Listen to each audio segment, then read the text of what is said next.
as an addendum. Walk through what's the most compelling. Why did you file this addendum, or why did you file 1,400 pages? It's all evidence of that. We're going to put it up for our audience to look at, but where should our audience go and look for what's the most compelling stuff you've got in this addendum you've put into the DC filing? Well, I will get you a link and an index to it, but I would say the biggest story, and it's really the story that's not been spoken of much, is Zuckerberg and his 400 million plus that he gave to local election offices, actually purchasing those offices. And what I mean by that is those funds and the flow of those funds dictated how the election would be managed in these Democrat cities. It dictated that they would have consolidated counting centers. It dictated what those officials would do. It actually paid the officials, paid the judges.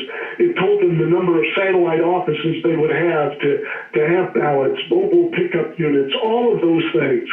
It's a shadow government. And that cannot be allowed.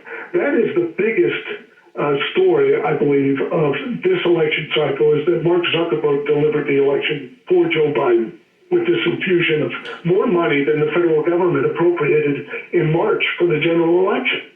So that's in there. And then there's all of the evidence detailing what happened in the counting rooms that was fraudulent, people being trained to commit fraud.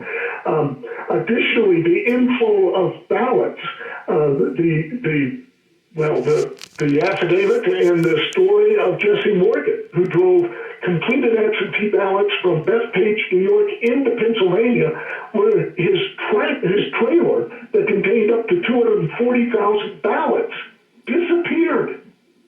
A trailer with GPS disappears, and the postal inspector has still not found it. And I believe that's because the inspector general is not interested in finding out the truth about that. Instead, they were more interested in investigating Jesse Morgan.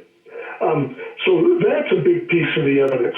There's the commingling of data as it relates to the machines to break an audit trail that was witnessed and actually occurred at more than one location. That's key evidence.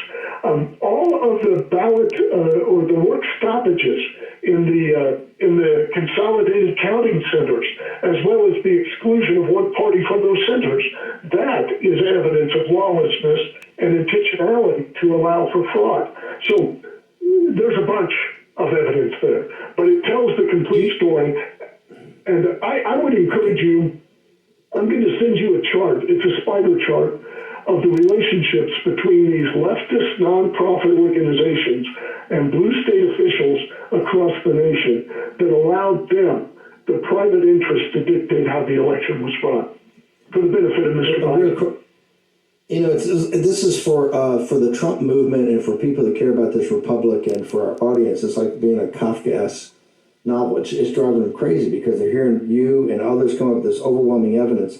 Yet it doesn't seem like, for instance, in DC, do you anticipate that you're going to get a hearing on this, or even get into the docket and get up there to be able to start arguing before the 6th of January, before the Electoral College vote gets counted in our nation's capital? I doubt it. And it's unfortunate, but I'll tell you where the real responsibility rests. And this is essentially, I believe, what the Supreme Court is saying. Now, I think they ought to take up this case. I really do.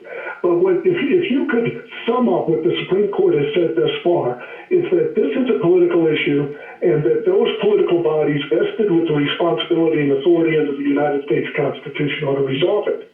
And that is state legislatures and Congress.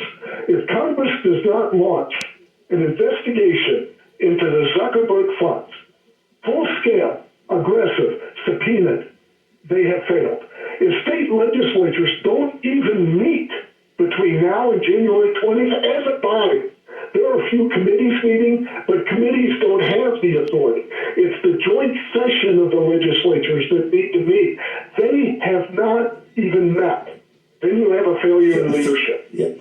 And a failure that was We'll get your social media up on the other side of this. Phil Klein from the Amistad Project, Thomas More Society. Short commercial break. Be back with the team in a moment.